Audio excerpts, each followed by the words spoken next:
when media talks about women and self-care, they make it sound like going to a spa, getting your nails done. While I completely agree, all of that does make sense, but we are not talking about something that is very important. As females, we are supposed to learn. We are supposed to learn to say no to things and prioritize ourselves, and that is the best gift I've given myself. I, over the years, have learned to say no to things that does not benefit me, be it my family, my close friends, be it anything. For me, I am on top.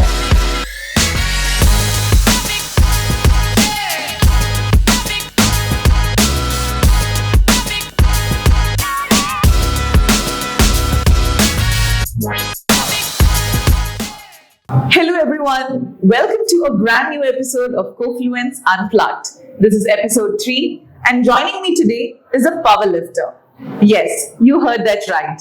This Mumbai-born Malayali girl has made her mark in the fitness industry and is a true star at content creation as well. This woman is set to make and break records. Ladies and gentlemen, join me in welcoming Nithya Suresh Neelampat. Hi Nithya, welcome to Kofluence Unplugged. Hi Savannah, thank you so much for having me here. I'm so happy to be here. Hello everybody, I'm Nithya Suresh. I'm a powerlifter. Professionally, I'm a photographer and an Instagram influencer.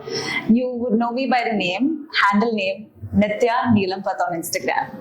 Since you introduced yourself as an influencer, why don't we start there? So what is your content creation journey? I'm still getting very used to being called an influencer because all of this started as a fluke. Like I mentioned, I'm professionally a photographer. Okay, and I started my Instagram last year. I remember briefly I'd given my lens for service, and it was taking a long time for it to come back. And for those 2 months, I didn't have anything to do. And I was very bored sitting at home, and I thought one day, you know what, I'll just record a video on my phone and I'll put it up on Instagram. And I did that. And I've been into fitness for a very long time. And I randomly put up a video on Instagram and it reached like some 20K. It was a very normal video. And then somebody commented saying that, oh, you should do more of this. So actually it started at that point. I was very bored sitting at home, didn't have anything much to do. I didn't have my lens. So that's how I started, and it's all a fluke. So speaking of influencing, every other person we know is putting out some sort of content on the internet today. So what was your turning point to decide that fitness and health is my niche in the influencer industry? So for me, I've been into this fitness space since like 5 years now. Okay, and when I started creating videos, something was very clear in my head that I want to make videos that can add value to people's life. Even if I'm making fitness videos, it shouldn't just be about me. And if you see a lot of fitness videos, it's about flexing and things that might not be valuable to a lot of people. So when I started creating videos, I wanted it to be something that people can incorporate into their life. And I know that food is something that people find very challenging when it comes to fitness. There are loads of questions that people have when it comes to food. So I wanted to make that a little more easier for people, and my answer was right there. So I started creating content around fitness and food. Again, when it comes to fitness, this is one phrase that I've been very curious about. So I came across a phrase that says, abs are made in the kitchen. So though I was confused in the beginning, then I later figured that it's about nutrition, it's about the diet. So I know that nutrition is an important part of your lifestyle in general, but when it comes to achieving a certain fitness goal, how important is nutrition, or what is your advice to people who are trying to improve their diet according to their goals? Okay. Yeah. So me personally, I come from this thought process that you don't need to have visible abs to reach your ultimate fitness goals. Because I feel maintaining visible abs is not a very practical thing to do, because you have to get your body fat percentage very, very low. And to maintain it throughout the year is not practical for a normal human being who has personal life and who has to go to work and stuff. Okay. Now talking about nutrition. there are loads of myths out there about when it comes to diet and how you're supposed to eat, how you're not supposed to eat. But I feel the most sustainable way of eating is the way that you have been eating since the time you've been raised. Okay, like there will be, like for me, I'm a Malayali, I cannot give up on rice, and there is loads of studies which says that rice is not good for, to lose weight you shouldn't have rice. I'm sure you would have also heard that. Yeah, I'm a Malayali myself and I can relate. Yeah, so it's not sustainable for me to give up on rice, but instead what you can think of is how can you make rice more balanced? What can you add with rice so that it can be part of your balanced meal? You don't have to give up on the things that you love to eat just in order to get fit. Yeah. Because in the end, you are supposed to be happy with the kind of food you are eating, True. right? Yes. So if you're not happy, that's not going to be sustainable. So find ways to adapt, to eat, to make your food more balanced. This is what I would suggest. Perfect. Also, when it comes to diet per se, cheat day is something everybody look forward to. Like I have a feeling that though you are like a very good fitness freak or something, you would still have your own cheat days, right? So, do you have those, or am I just dumb asking this question? Okay, for people who know me, I'm a big foodie. I love to eat. Okay. You give me my favorite food is shawarma and biryani. Okay. So if you give me that, if I'm sleeping and you give me a shawarma, I'll eat it. So I'm a big foodie. Yeah. So I don't believe in this concept of having cheat days. Okay. So the reason being, I feel cheat days kind of borderlines on getting to disorder eating. Okay, I'll tell you the thought process behind it. Even I've gone through this, so this is coming from a personal experience. Okay. So when I first got into fitness, right, what I used to do was 6 days a week, I used to eat very clean. I used to not eat nothing I crave for. Like I wouldn't eat chocolates, nothing. Like everything cooked at home, very, very strict. Okay. And Sunday was the day, the cheat meal. Okay. So Sunday, I would just, stuff myself to a point. By Sunday night, I would feel very uncomfortable. And by chance, like if I would order pizza on a Sunday night, and if there are 2 slices left, I'd be so scared. If Monday comes, I can't eat this slice of pizza, right? So I would just stuff myself with those 2 slices. But that's not the way you're supposed to treat your body. You're supposed to listen to your hunger cues, and that is how you're supposed to, give it food. So when you follow this kind of cheat day, cheat meal thing, you are, kind of going against your body's wish of how it wants to eat. Sure. So instead, this is what I promote on my page as well. I speak about this a lot. I tell people, okay, if you are, trying to eat healthy and you crave for a piece of chocolate, instead of waiting for that Sunday, have a small piece of chocolate and just move on with your life. Don't think of chocolate as a bad thing which you cannot include in your diet. Just eat it, go on. Don't wait for that Sunday. Yeah. Life is too short. Yeah. More inspiration is coming my way now. But yeah, it's all about balancing and then taking it in the right amounts. Yes. Perfect. Yeah. So Nithya, as someone who's focused on fitness as a genre, I'm sure you must have come across a lot of questions from your followers, your family, and your friends regarding, what's that? Is this true? Should I eat this? Will I lose weight more if I eat that? You'll have encountered multiple questions regarding this, right? So, what are some of the common myths or misconceptions that you have heard, and what would you like to address in terms of that? I have a lot of them. Okay.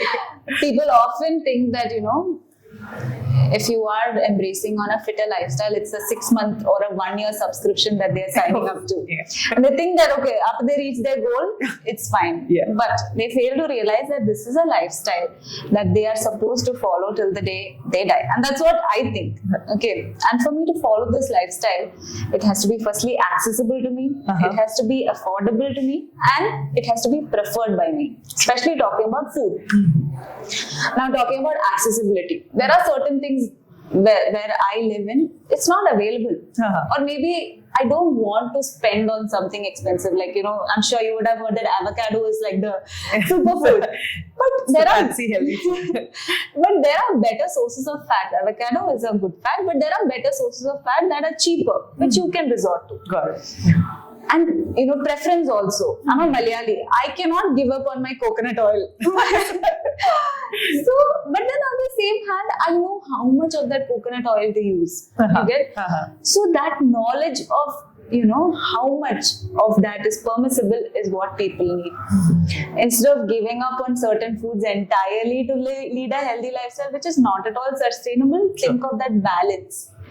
Yeah, that's what I want to tell people. So all of the influencing that you're doing it on social media, right? So that's your platform, that's your medium of communicating to your followers. And we all know that social media is not always sunshines and rainbows.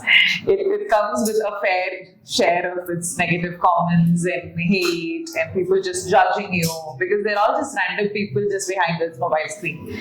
So how do you deal with these kind of negative comments or negative feedback that you get from your followers, or not just your followers in general when it comes to social media as a platform?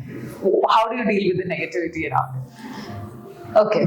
So there are two types of comments, negative comments that I usually get on social media. Okay. One, me being a fitness influencer.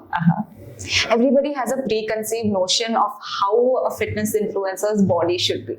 Okay. I get often called out on, there are other influencers who have, for this lack of words, who have a bigger butt. Why is it that, you don't have it? Or, stuff like that. People look at fitness influencers just from a point of view of being aesthetic, of fitting a certain mold. They fail to realize that there are other people like me. I am not after aesthetics at all. I'm strong. I'm very, very strength focused. Aesthetics has never been my goal. I often get questions like that. Why is it like that for you? You've been in fitness for 5 years. To an extent that people even message my husband. Oh my God.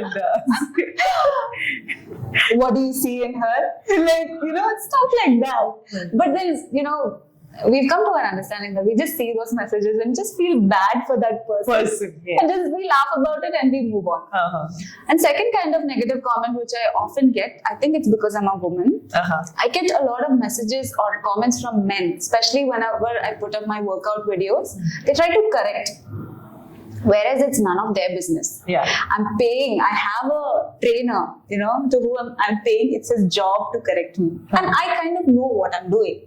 That person might be going to the gym for 1 month. He might be 10 years younger than me, but he'll stay to correct me because, he somewhere feels that I'm a man. I know it better. But I do feel that, correcting exercises of somebody else over the internet, unless asked, it's an unsolicited advice. Surely. And nobody should take it and nobody should give it. Yeah, these are the two kind of negative comments I get. And obviously, sometimes whenever I have acne or whenever, I'm a human being. I won't look the same. Yes. They expect influencers to look like plastic, look the same every single day. And then on a certain day, if I look different, they'll be like, oh, what happened to your face? What happened?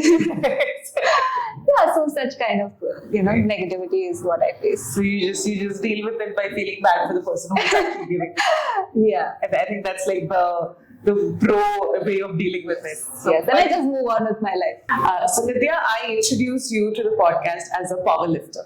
And I am also personally a big fan of yours. What I would like to know is that, and this I'm pretty sure that you must have come across this misconception a lot as a woman for that matter, that if women start lifting or even if women get into fitness so much, their shoulders are going to grow broader, or they're going to lose fat so much that their body is not going to look aesthetically pleasing anymore. So and I find this as a very curious point of view. So what is your take on it? Okay. I get this question a lot. Before I start, I want to tell you this. I get this question a lot from women. Okay. If I start lifting, will my shoulders get too broad? Will my thighs become too big? Will I lose fat from my chest? And I also get questions like from women saying that I love to lift, but my husband thinks that I'm losing fat from certain areas, so it's not good for me. What do I do? Should I keep lifting? And I just keep telling them, lifting is way more than what is seen to the eyes. Yeah. You as a woman should be strong. You need physical strength. And when especially for women, right? What happens is as we grow older, we lose strength from our bones. To stop that, we need to get into strength training today. It's not an option. We take it for granted. We take our bodies for granted because today we are being able to move freely. We are being able to do our tasks, but we're not thinking about the life 20 years later. True. Right? Yeah. We are only thinking about, we are letting others' opinion influence what is best for our body. Got it. Yes. If lifting is making you happy, go ahead and do it. I promise you, with your physical health, your mental health will also improve because lifting needs a lot of mental strength. With each weight you lift, you will have the grit to overcome challenges in life as well. You will apply that to your personal life as well. I promise you. Just go ahead with it. I'd like to also add on to that. Yeah. I want to acknowledge the fact that if you're somebody who is just joined a gym, it's very, very normal to feel anxious. Yeah. We feel anxious in a new place, especially if you don't know what to do in a gym. I completely understand. I myself have faced it, so I know. But don't give up. Whenever you overcome that challenge, you'll feel so proud of yourself. For you to claim that space that has been claimed by men so far, it's going to make you feel damn good. So just go ahead. Thank you so much. Thank You're you so welcome. much.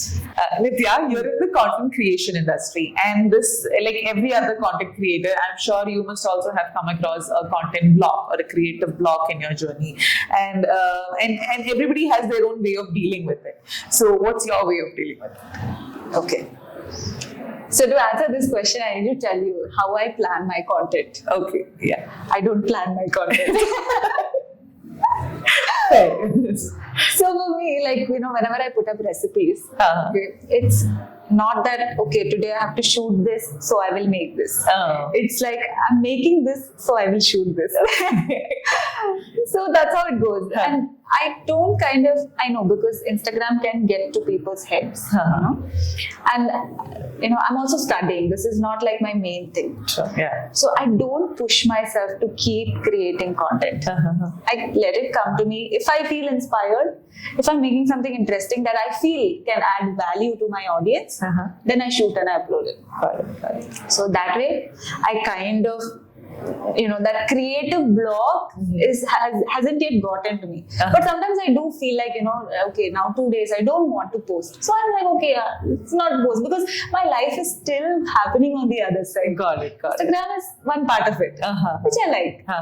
So yeah, that's one thing that I do.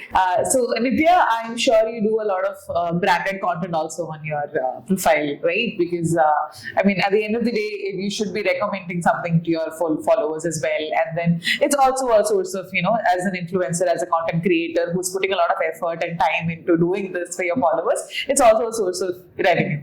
So what is your experience working with brands, especially in an industry like this? So far, it's been very good. Okay. I'm very thankful actually because I started content creation as a fluke. It was luck that, it grew up, it blew up and, I reached a certain amount of followers. And to do these brand endorsements, I never thought. I will work with these brands, I will create content for them. Earlier when I used to be on Instagram, I used to see these influencers doing brand. I'd be like, wow, I never in my wildest dream thought that I'll be endorsing these brands. Okay. And for that, I'm very grateful.